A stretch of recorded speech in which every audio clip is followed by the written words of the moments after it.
enquanto nós te exaltamos, que o que cantamos aqui, Senhor Deus, seja uma verdade, que nunca deixemos de te louvar, de te exaltar, que o Senhor seja o centro da nossa vida, que possamos viver para glorificar ao Senhor, que o Senhor, de fato, esteja entronizado, Senhor Deus, em todas as áreas da nossa existência, que o Senhor possa refletir, Senhor Deus, nas nossas palavras, nas nossas ações, mas sabemos que para isso acontecer de fato, precisamos nos alimentar de Ti a cada dia. E sabemos que esse momento é um momento importante, é um momento fundamental para nós, um momento em que nós aprendemos a Tua palavra, ouvimos a Tua voz. Portanto, pedimos que o Senhor fale com a Tua igreja nesse momento, tire todo tipo de bloqueio, distração, qualquer tipo, Senhor Deus, de preocupação que venha roubar a nossa atenção, que possamos estar inteiros para ouvir a Tua voz, Senhor Deus. Que o Senhor possa falar com a Tua igreja nesse momento. Que possamos nos alimentar da Tua palavra e nos fortalecer dela. Para que sejamos, Senhor Deus, não somente ouvintes, mas praticantes de tudo aquilo que nós aprendemos de Ti. É no nome de Jesus que nós oramos. Amém. Você pode se assentar nesse momento.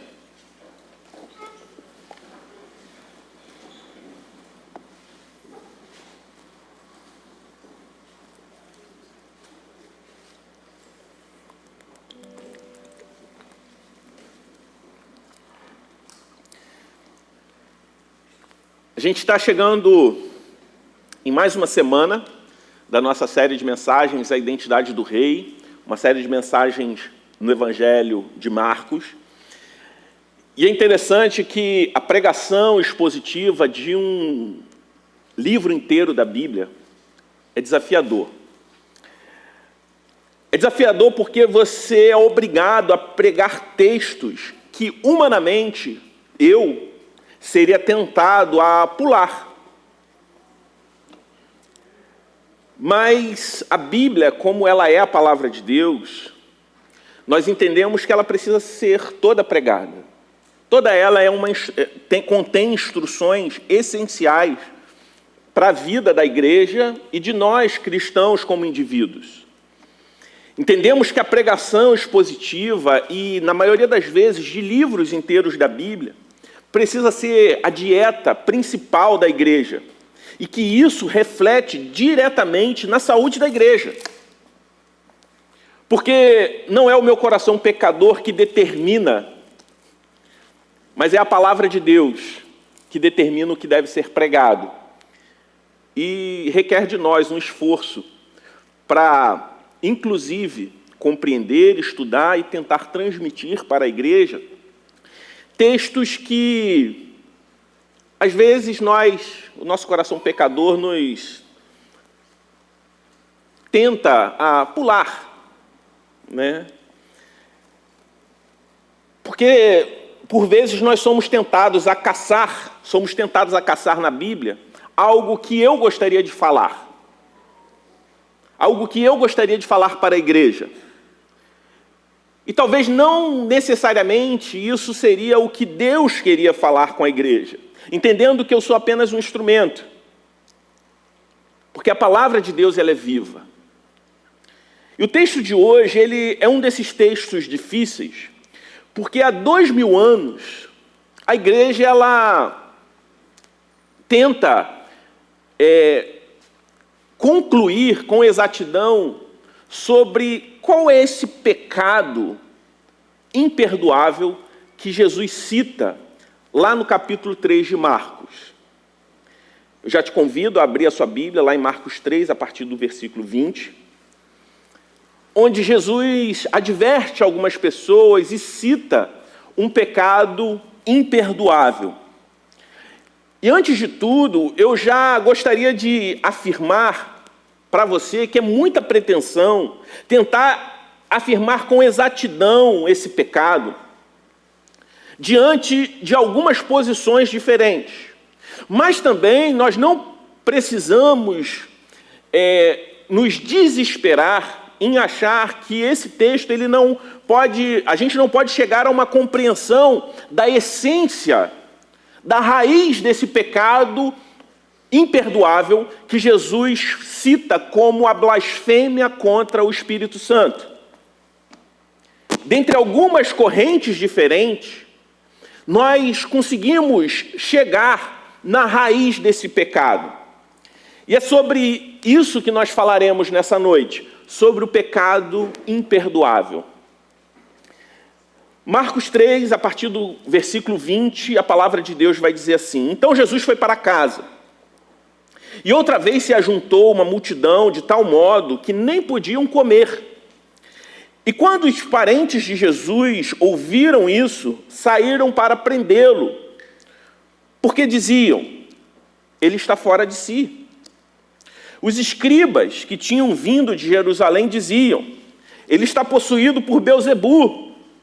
Ele expulsa os demônios pelo poder do maioral dos demônios. Então, convocando-os, Jesus lhes disse, por meio de parábolas: como pode Satanás expulsar Satanás? Se um reino estiver dividido contra si mesmo, tal reino não pode subsistir.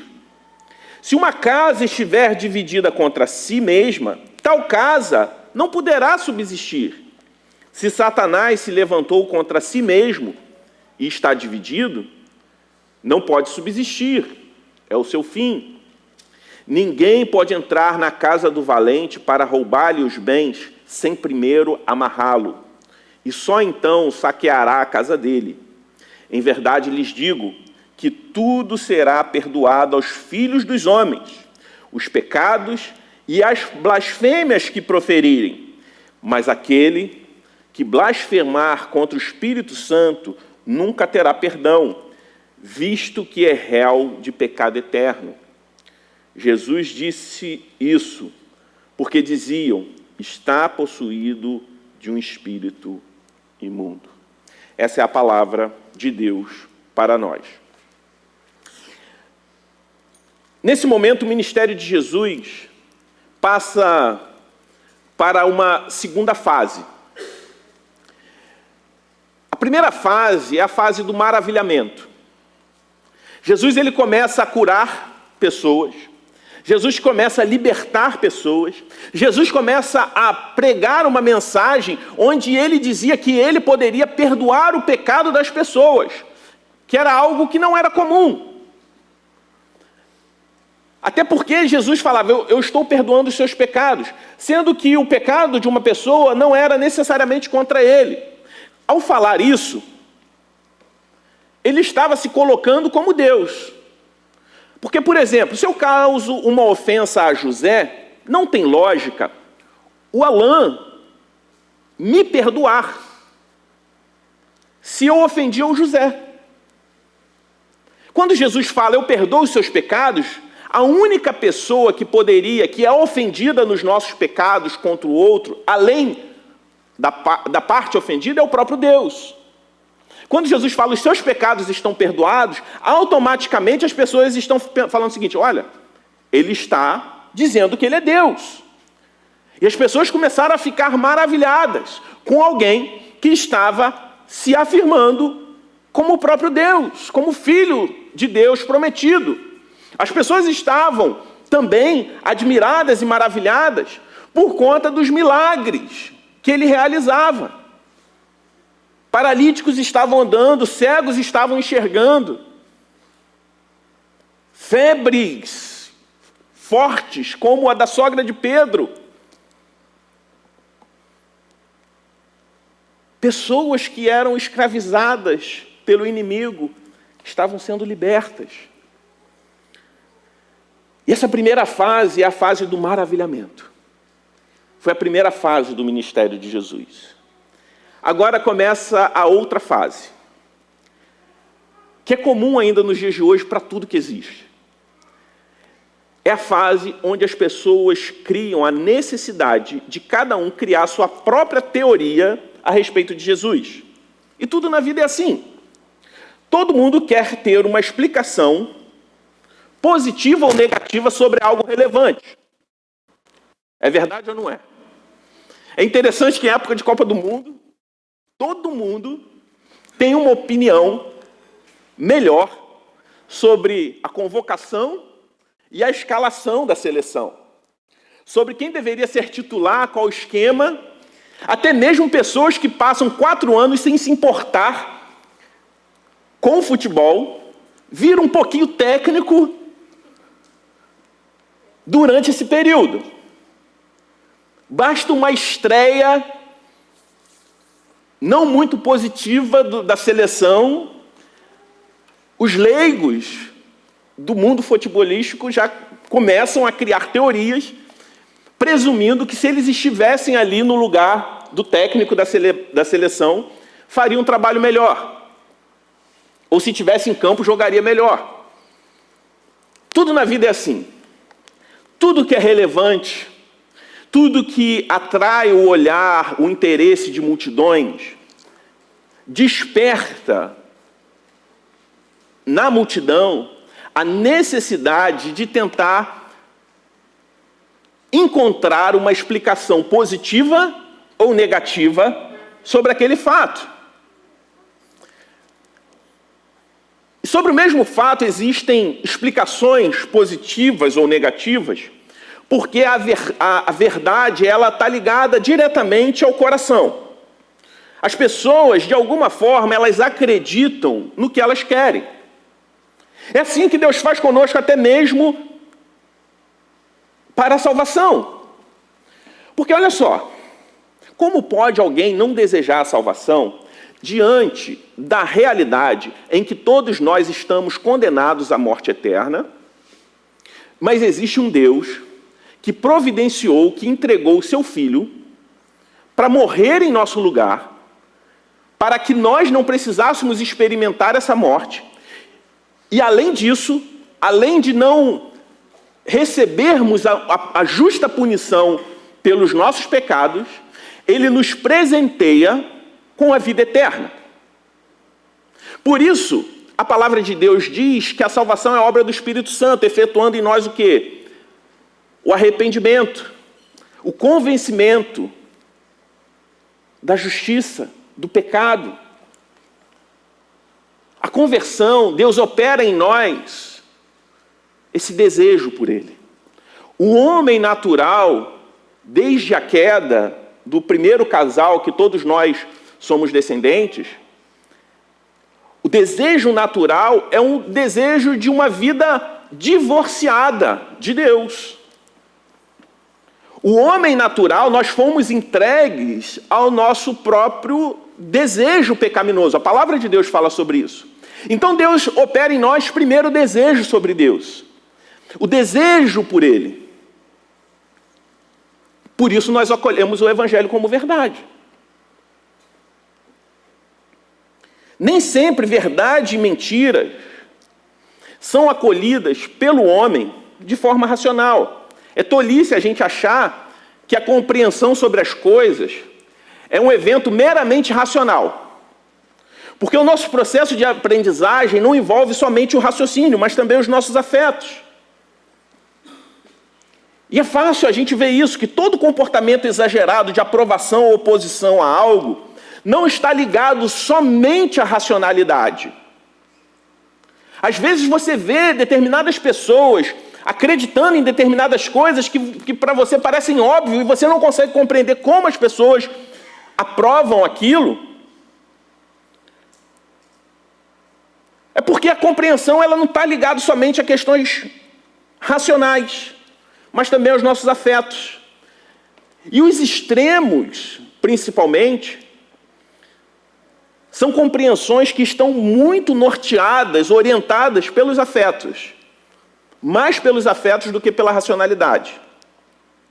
Por exemplo, em Mateus 12:34, Jesus fala sobre isso, quando ele diz, inclusive chamando essas pessoas de raça de víboras, quando ele fala o seguinte: a boca fala daquilo que o coração está cheio. Por que eu estou falando isso? Porque a postura e os argumentos de cada um desses grupos representavam uma realidade do coração de cada um deles. Isso explica a aprovação de alguns, a adoração e a reprovação. Existiam aqueles, como nós vimos semana passada, que simplesmente gostavam de Jesus, mas depois preferiram que ele fosse crucificado. Existiam aqueles que eram uma oposição explícita a ele, e existiam aqueles que de fato se rendiam a ele. E todas essas pessoas, aqueles que gostavam, aqueles que adoravam e aqueles que odiavam, todos eles tinham sentimentos distintos pela mesma pessoa e pelos mesmos motivos. É interessante. Não é porque Jesus se apresentou de uma forma para um grupo, de uma forma positiva para uns, de uma forma mais ou menos para outros, e de uma forma negativa para outros. Por isso, por ter se apresentado de forma negativa para esse grupo odeia, por ter sido mais ou menos, esse grupo gosta, e por ter sido extremamente positivo, esse grupo adora. Não. Eram 3 grupos de pessoas que viram o mesmo Jesus, ouviram as mesmas palavras. A reação de cada uma dessas pessoas demonstra a realidade do coração de cada um deles. Isso explica a aprovação, a adoração e a rejeição pelos mesmos motivos. No caso da oposição, é interessante que ela vinha de todos os lados. Nós vemos na história dos evangelhos, onde diferentes grupos do mundo religioso e político se unem para se opor a Jesus. Grupos que socialmente eram até mesmo inimigos. Era como se tradicionais e progressistas do seu tempo, conservadores e liberais, se unissem em algum momento para se opor a Jesus. Sabe por quê isso acontece? Porque Jesus irrita a todos que estão seguros na sua justiça própria. E tenha certeza de uma coisa: justiça própria existe em qualquer espectro da vida. Isso acontece quando nós tentamos aliviar a nossa consciência nos nossos méritos. Seja se sentindo guardião da moral abandonada pela sociedade secular, ou como os revolucionários da libertação dos oprimidos. Se você tem buscado aliviar a sua consciência de uma forma ou de outra, tenha certeza de uma coisa: quando menos você esperar, você também estará conspirando para, de alguma forma, matar Jesus. E como isso pode ocorrer? A partir da ideia de quem Cristo é para nós. E é interessante que nesse texto a gente vê algumas posições distintas. A gente vê um primeiro grupo que fala que Jesus estava louco.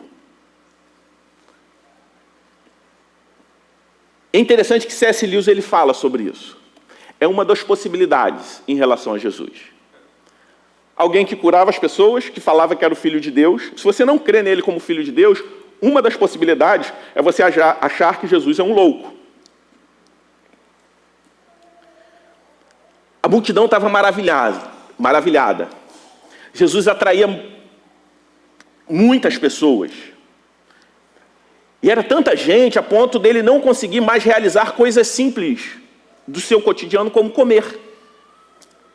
O impacto de Jesus sobre a vida das pessoas era enorme, por conta do seu ensino, por causa da libertação ou por causa das curas.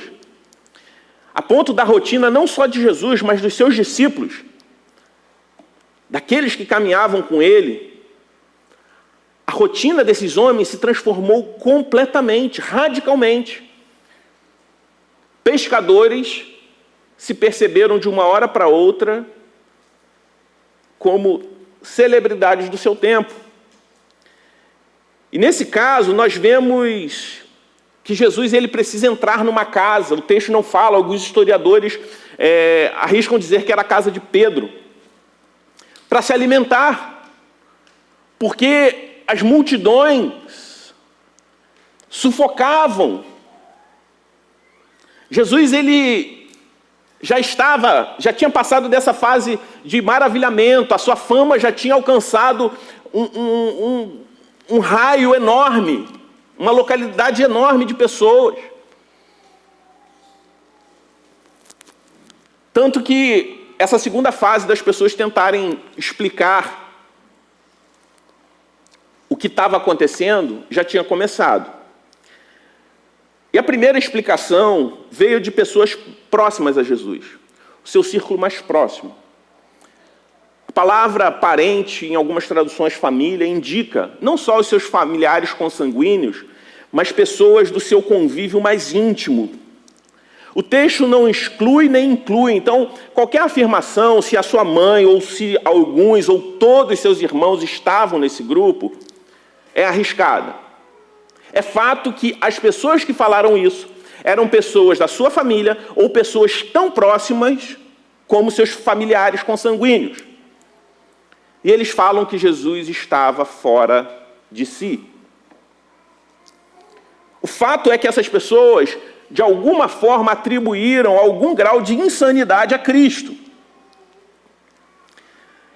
E quando a gente tenta determinar a razão pela qual esses amigos e parentes de Jesus consideraram ele insano, o contexto indica que foi especialmente desejo de Cristo de se mover de uma aglomeração de pessoas para outra, ensinando, curando, expulsando demônios, e tendo agora a sua presença entre uma multidão tão grande que ele e seus discípulos não tinham nem tempo para comer.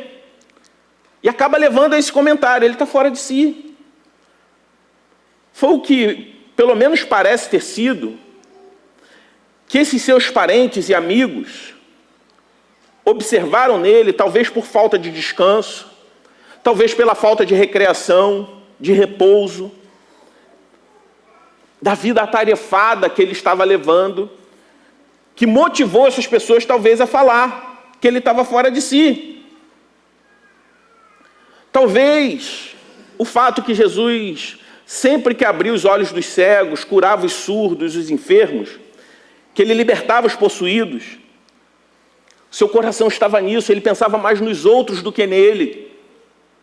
Isso pode ter levado as pessoas, ele está fora de si. Ele não tem tempo para ele. Porque Jesus, ele era compassivo como nenhum outro ser humano jamais foi. Nem antes, nem depois dele. O profeta Isaías, no capítulo 63, no versículo 9, vai dizer que em todas as aflições, Jesus ele foi atingido.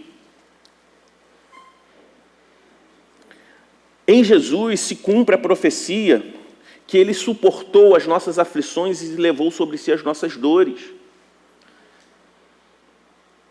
É possível que isso tenha feito os seus amigos pensarem, ele está sobrecarregado demais. Ele está pensando muito pouco em si mesmo. Ele deve estar mentalmente perturbado. Ele está sendo consumido por um serviço aos outros, por um fervor religioso. E considerando esse julgamento, por mais bem intencionado que seja, porque eram pessoas que amavam Jesus, esse pensamento ele era falso e injusto, mas de alguma forma compreensível. Porque se até mesmo os apóstolos, que se beneficiavam com a companhia constante de Jesus, muitas vezes ficavam confusos, nós podemos muito bem imaginar que os amigos e parentes de Jesus, olhando tudo isso um pouco mais de longe, poderiam também ter interpretado seu comportamento, que era estranho para os padrões humanos, e levar a pensar que ele perdeu a razão. Tanto que em dias posteriores, os seguidores de Cristo também foram acusados de loucura. Atos 26, 24. Pessoas, após o período bíblico, também foram chamados de loucos. Francisco de Assis, o homem que tinha a vida e os mandamentos de Jesus sempre à vista, foi chamado de o filho louco. Quando Martinho Lutero defendeu a supremacia da palavra de Deus sobre as tradições dos homens, ele foi tido, mesmo por alguns de seus primeiros simpatizantes, como um tolo possuído por demônios. E isso às vezes acontece conosco. quando nós testemunhamos a Cristo, quando nós vivemos para Cristo, quando nós tomamos decisões que são contrárias ao senso comum da sociedade desse tempo, por amor a Cristo. Essa atribuição de loucura a nós, mesmo que inconsciente, ela é atribuída muitas vezes por pessoas que nos amam, mas que ainda não conseguiram contemplar a maravilhosa graça de Deus, a gloriosa expressão do Evangelho de Cristo. E essa loucura atribuída a nós é inconscientemente atribuída ao próprio Cristo que nós servimos. Porque quando agimos assim, agimos não por conta do nosso coração, mas por conta do Cristo que nos salvou, por conta do novo nascimento que foi efetuado em nós, por Deus. Mas amigos, próximos e parentes podem atribuir loucura a nós, mas fazem isso bem intencionados. Inimigos não. Por isso, a postura desses parentes foi de: ele está fora de si, ele não está no seu juízo perfeito. Porque eles amavam Jesus, ainda não tinham compreendido a sua obra, quem ele era em sua plenitude e o que ele veio fazer. Mas existia um outro grupo que era inimigo de Jesus. Diante de atitudes incompreensíveis, de uma vida incompreensível aos padrões humanos, não havendo boa intenção, eles não atribuíram uma mera insanidade. Eles julgaram Jesus como um endemoniado. Diante de tudo que Jesus estava fazendo, só existiam 3 possibilidades para aqueles que eram hostis, eram adversários de Cristo. A primeira possibilidade era que eles reconhecessem que Jesus, de fato, era o Filho de Deus. Que, de fato, Jesus era quem ele afirmava ser, o Messias prometido. Só que esse grupo, que era oposição a Jesus, não estava disposto a admitir isso. Afinal de contas, Jesus ele não andava exatamente de acordo com as tradições daqueles homens. Ele escandalizou aquelas pessoas ao curar no sábado, ao ter algumas outras atitudes que afetavam diretamente a tradição criada por eles. Então eles não podiam admitir que o Messias prometido era alguém que não seguia exatamente as tradições que eles guardavam. Logo, essa possibilidade foi descartada. A segunda possibilidade, diante de Cristo, daqueles opositores, era considerar Jesus um charlatão, um impostor. Porém, essa tese também não se sustentava. Afinal de contas, os milagres que Jesus estava realizando eram inquestionáveis. Então, eles não podiam chamar Jesus de um impostor, de um charlatão, porque ele tinha evidências materiais do seu poder. Por isso, eles vão para a terceira possibilidade. Eles chamam Jesus de endemoniado. Eles dizem que o poder de Jesus vinha, na verdade, não de Deus, mas do diabo. Era a forma que eles encontraram para se opor a isso. E não somente achar isso, mas espalhar essa mentira, espalhar essa fake news, palavra que está na moda. Fala, olha, como a gente não tem como desmentir o que ele está fazendo, como a gente não tem como admitir que ele é o Filho de Deus, vamos falar que ele está fazendo isso tudo pelo poder do inimigo. Só que Jesus contrapõe essa fake news com alguns argumentos que nós encontramos no texto. Primeiro ele fala, vocês estão falando que o meu poder vem de Satanás? Como pode, então, Satanás expulsar Satanás? Porque uma das marcas do ministério de Jesus foi a libertação de pessoas oprimidas pelo diabo. Foi uma das coisas que ele mais fez no meio das multidões. Se fosse isso que estivesse ocorrendo, Jesus seria uma prova cabal que o reino de Satanás estaria abalado. Como ele diz, toda casa dividida não subsiste. Ele derruba esse argumento com essa primeira tese, com essa primeira realidade. E depois ele vai além. Ele diz a respeito da realidade de Satanás nos dias de hoje. Ele diz que ele já amarrou Satanás, que ele está amarrado. Logo, quando você vê essa expressão, está amarrado, de fato, é uma realidade, ele está. Nós não o amarramos, porque ele já foi amarrado. Aí você vai falar assim, então, você está falando que a realidade espiritual do mal, ela não existe? Sim, ela existe.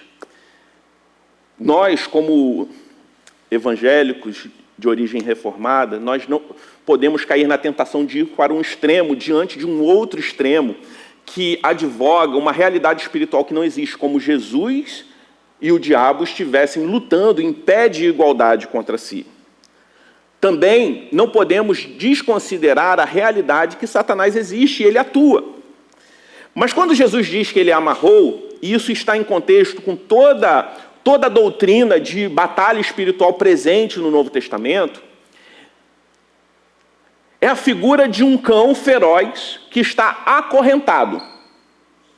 Um cão acorrentado, sem focinheira, ele tem poder de ação? Tem, porém limitado. Se essa corrente ela tem 2 metros, existe um círculo de 2 metros onde ele pode atuar. Mas ele não está livre para fazer o que ele quiser. Ele não consegue avançar além daquela linha. A compreensão correta da atuação do inimigo após a ação de Cristo é essa ação limitada, onde ele tem poder sim de devorar, como a palavra de Deus diz que ele veio para matar, roubar e destruir, que ele está ao derredor procurando a quem ele possa tragar. E é interessante que a palavra de Deus usa no original uma palavra que é engolir sem mastigar, tragar de uma vez só. Essa ação dele, ela é real, porém, ela está delimitada, porque ele está acorrentado. Jesus, ele fala que não somente ele não estava agindo pelo poder do inimigo, porque ele estava expulsando o próprio Satanás da vida das pessoas, como também ele mesmo foi quem o amarrou. Ele mesmo foi quem limitou a sua atuação até a sua segunda vinda. Depois de explicar isso e derrubar essa tese, essa fake news a respeito dele, ele entra no tema controverso desse texto, que é a blasfêmia contra o Espírito Santo, que é o pecado imperdoável. Primeiro, Jesus, ele exalta a imensa misericórdia de Deus. Parece um contrassenso, porque ele diz que não há pecado que não possa ser perdoado. Ele diz que toda blasfêmia, todo pecado pode ser perdoado. E depois ele diz que a blasfêmia contra o Espírito Santo não. Ué, mas é todo ou não é todo pecado? O que Jesus está querendo dizer com isso? O que Jesus diz à luz de todo o seu ensino, de toda a doutrina cristã, de toda a palavra de Deus, presente nos evangelhos, nas cartas, nós temos a firme certeza que o sangue de Cristo nos purifica de todo pecado. A palavra de Deus diz que se confessarmos os nossos pecados, Ele é fiel e justo para nos perdoar os pecados. Deus perdoa os pecados que cometemos contra Ele, os pecados que cometemos contra o próximo. O monte mais alto da maldade é envergonhado pelo cume da graça de Deus. Geralmente as pessoas perdem essa promessa e se prendem apenas à advertência que Jesus segue afirmando a respeito do pecado imperdoável. Jesus ele começa falando sobre isso, trazendo a realidade principal. E que precisamos estar convencidos que, quando há confissão e arrependimento, nenhum pecado está além da possibilidade do perdão de Deus. Não há nenhum pecado que a graça de Deus não possa perdoar, cobrir, alcançar.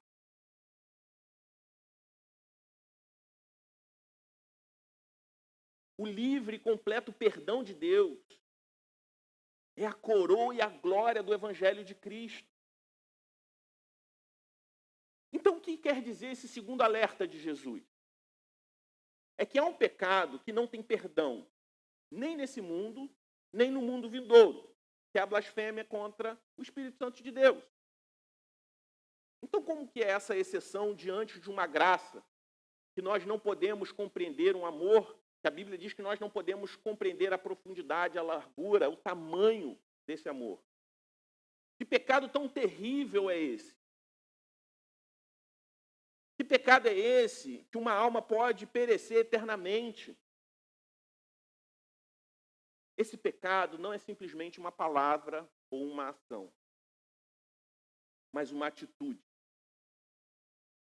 Não é simplesmente rejeitar a Jesus, mas rejeitar o poder que está atrás dele, sobre ele. Então, o que constitui esse pecado imperdoável? Jesus, ele encarna o perdão de Deus. Jesus é Deus se fazendo gente, tomando a forma humana, pisando esse solo, sofrendo as nossas dores e nos substituindo no castigo que estava reservado para nós.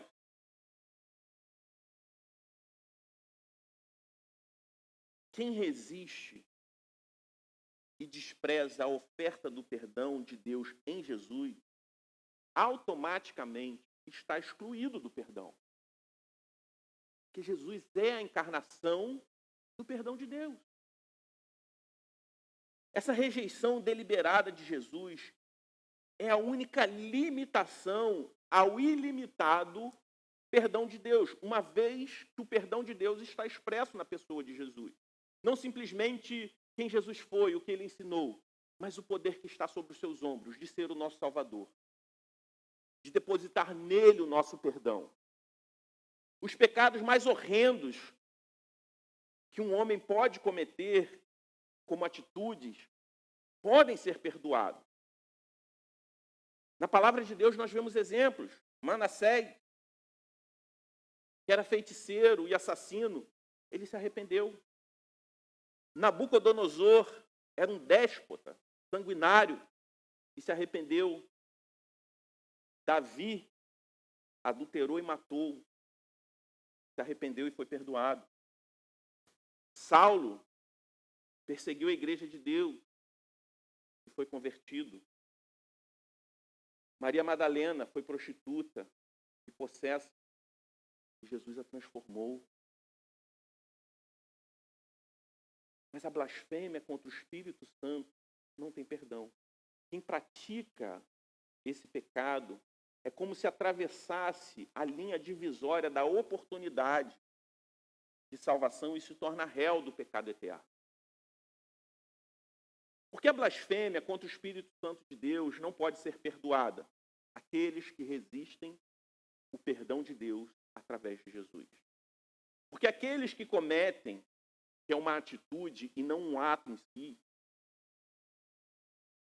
dizem que Jesus não é o Filho de Deus. E não dizer que Jesus é o Filho de Deus é agir como aqueles homens agiram. É atribuir a Satanás o poder de Cristo. é que o poder, a fonte do poder de Deus, não é do Espírito Santo, mas de Beelzebul, como afirmaram aqueles homens. Porque se Jesus não era um louco, se Jesus, evidentemente, não era um charlatão, só existem duas possibilidades diante de tudo que ele fez. Ou ele é o Filho de Deus, ou seu poder vinha do diabo. E se Jesus, ele revela o seu poder salvando pecadores, a negação desse perdão é de forma prática atribuir ao seu poder não vindo de Deus, mas do diabo. Então é imperdoável porque rejeitar o perdão de Deus na pessoa de Jesus Cristo é rejeitar o Espírito Santo, a obra do Espírito Santo e a Cristo, dizendo que o Salvador é um ministro não de Deus, mas de Satanás. É imperdoável porque é um pecado consciente, intencional, deliberado de atribuir a obra de Cristo pelo poder do Espírito Santo a Satanás. Esse pecado indica uma irreversível dureza de coração, há um estado de dureza irreversível no coração.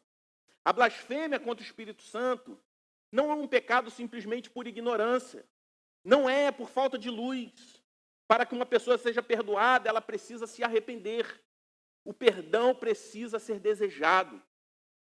Aqueles homens, os escribas, entretanto, mesmo sob a evidência incontroversa da obra de Cristo, eles negaram a Cristo e inverteram essa obra, dizendo que ela não provinha de Deus, mas do inimigo. Eles não sentiam nenhuma tristeza pelo seu pecado. O teólogo William Hendrickson diz que eles substituíram a penitência pela insensibilidade e a confissão pela intriga. Portanto, devido à sua insensibilidade criminosa e completamente indesculpável, eles estavam condenando a si mesmos. Logo, a blasfêmia, embora a palavra blasfêmia ela signifique maldizer, a blasfêmia não é simplesmente, num período de ignorância, num acesso de raiva, você xingar a Deus, você reclamar de Deus. Não que isso não seja pecado, mas o que eu quero dizer é que não é uma atitude, mas é um estado. É um estado de dureza irreversível de coração, rejeitando plenamente o perdão de Deus na pessoa de Jesus. Porque quando nós fazemos isso, diante de todas as evidências de quem ele é, diante da impossibilidade dele ser um louco ou um charlatão, ou ele é um ministro de Satanás, ou ele é o Filho de Deus. Então, mesmo que essas pessoas não profiram com a boca, como aqueles escribas fizeram, falando que o poder dele vinha de Satanás, rejeitar a Cristo como Filho de Deus é atribuir todo o seu poder, tudo o que ele fez, não a Deus, mas a Satanás, porque os seus milagres são incontestáveis. E ele era alguém plenamente estável. Ele não era alguém insano. Por isso eu queria concluir trazendo 3 implicações práticas para a minha vida e para a sua vida que está aqui nessa noite. Primeiro é evitar o julgamento diante das pessoas que estão próximas a você, que ainda não se renderam a Cristo de forma efetiva. Billy Graham, um dos grandes evangelistas dos últimos tempos, diz que devemos tocar nesse assunto com muito cuidado. Que nós devemos ter cautela em nossas afirmações sobre aqueles que aparentemente cruzaram essa linha divisória da paciência de Deus. Devemos deixar essa decisão com Deus, sabendo que o nosso papel é pregar o Evangelho. Somente Deus sabe se alguém ultrapassou ou não essa linha do pecado de morte. É lógico que a partir de evidências do novo nascimento, essas pessoas testemunham publicamente a sua fé e são acolhidas na igreja. mas sobre se de fato essa pessoa cruzou essa linha do pecado de morte. O nosso papel é pregar, orar pela conversão dos perdidos, antes de atribuir juízo sobre isso. Até mesmo o processo de disciplina na igreja. Nós fazemos isso mediante a falta de arrependimento e tratamos como pagãos e publicanos. E o que essas pessoas precisam? Do Evangelho. A gente não consegue ver mais evidências, afirmar, a partir da falta de arrependimento, que aquela pessoa é um cristão. Então ela precisa do Evangelho. Talvez aquela suposta conversão não foi conversão. Então nós precisamos continuar orando e pregando. Mas nós não temos como afirmar com exatidão se ela cruzou ou não essa linha. Até mesmo aqueles que nunca estiveram na comunhão, mas que são hostis ao Evangelho. Não é simplesmente desistir e atribuir a essas pessoas, essa blasfêmia.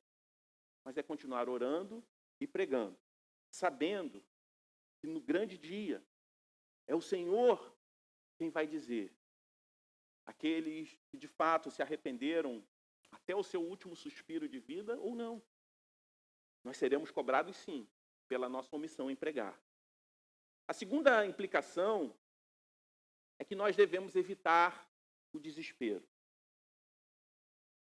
Muitas pessoas ficam angustiadas, às vezes até pessoas crentes, e preocupadas, porque por uma compreensão equivocada sobre esse pecado, ficam assim, caramba, eu sou crente, estou na igreja, mas antes de me converter, teve um dia que eu xinguei Jesus. Será que ele me perdoou? Será que eu acho que eu sou crente, mas vai chegar lá no dia? Não, lembra daquele dia que você topou com o pé na mesa e aconteceu algo errado, muito grave, você culpou a Deus e falou palavras que não devia para Deus, achando que o pecado imperdoável é uma atitude específica e não uma condição do coração.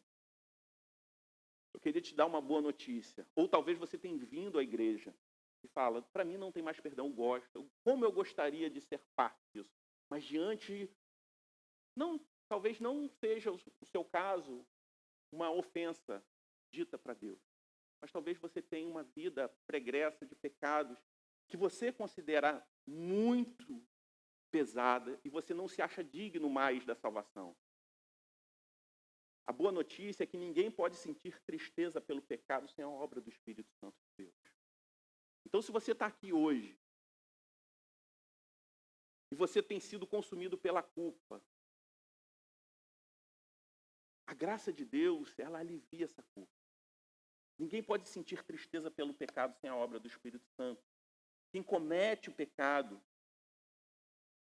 e está nessa condição que Cristo apresentou, jamais sente tristeza por ele. O terrível medo de pensar em ter cometido um pecado imperdoável por si só é uma evidência que tal pessoa não cometeu esse pecado imperdoável. Há esperança para você que se sente assim. E por último, nós como cristãos precisamos estar certos que aqueles que zombam de Deus e da sua graça podem cruzar uma linha invisível que vai levá-los para a morte eterna. A condenação é uma realidade. Não é uma invenção da igreja, foi dita pelo próprio Cristo. Essa ideia da universalidade, do universalismo, ela se opõe à realidade. Para afirmar isso, nós temos que contestar o que o próprio Senhor Jesus falou. É uma realidade para aqueles que permanecem com o coração e rejeitam plenamente o perdão de Deus na pessoa de Jesus. Nós não podemos ser ignorantes a respeito disso. Mas ao saber disso, nós devemos ser impulsionados a pregar mais o Evangelho, a orar mais pelos perdidos, a cooperar mais com a igreja, servindo, contribuindo, para que essa notícia urgente do Evangelho alcance aqueles as ovelhas que ainda estão perdidas por aí. Porque disso nós seremos culpados, da nossa omissão. Uma igreja que compreende isso, ela não se torna uma igreja legalista, mas ela se torna uma igreja em missão, uma igreja que vai, uma igreja que encara a pregação do evangelho e a conversão de perdidos como aquilo que é mais importante. Que nós não temos tempo para distrações com afazeres desse mundo, por mais importantes como que sejam, mas como igreja, a nossa missão é fazer discípulos de todas as nações e ensiná-los a obedecer todas as coisas. E foi isso que Jesus nos mandou fazer.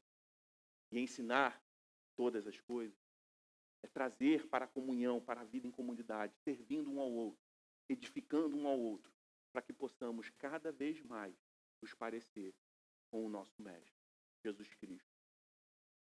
Então, se você está aqui nessa noite, desesperado, porque talvez você tenha uma vida pregressa, muitos pecados, talvez você tenha cometido algum pecado, tem trazido muita tristeza para o seu coração, porque você tem achado o seguinte: não tem mais esperança. O que eu fiz foi terrível.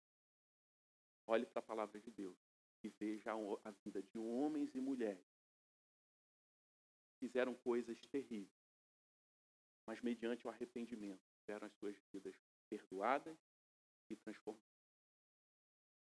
O pecado imperdoável não é uma atitude em si, mas uma condição do coração. Vamos orar? Pai Santo, nós te louvamos, Senhor Deus, pela sua palavra. Nós te agradecemos porque o Senhor é misericordioso, o Senhor é bom. Que a tua graça, Senhor Deus, nos alcançou e ela nos salvou, nos redimindo de todo o pecado. E é por isso que nós estamos aqui nessa noite, porque um dia fomos perdoados e redimidos. Nos ensina, Senhor Deus, a testemunhar essa nova vida que o Senhor proporcionou a nós. Se há pessoas aqui que ainda não conheciam a mensagem do teu evangelho, que andavam, Senhor Deus, nesse mundo sem esperança, que eles possam compreender que há salvação para eles. Que não há pecado, não há pecado que a tua graça não possa perdoar. Que a falta de perdão é para aqueles que não se arrependem. Transforma, Senhor Deus, essa tristeza em arrependimento genuíno. Transforma, Senhor Deus, essa culpa, Senhor Deus, em rendição completa. Essa é a nossa oração, esse é o nosso desejo como igreja. No nome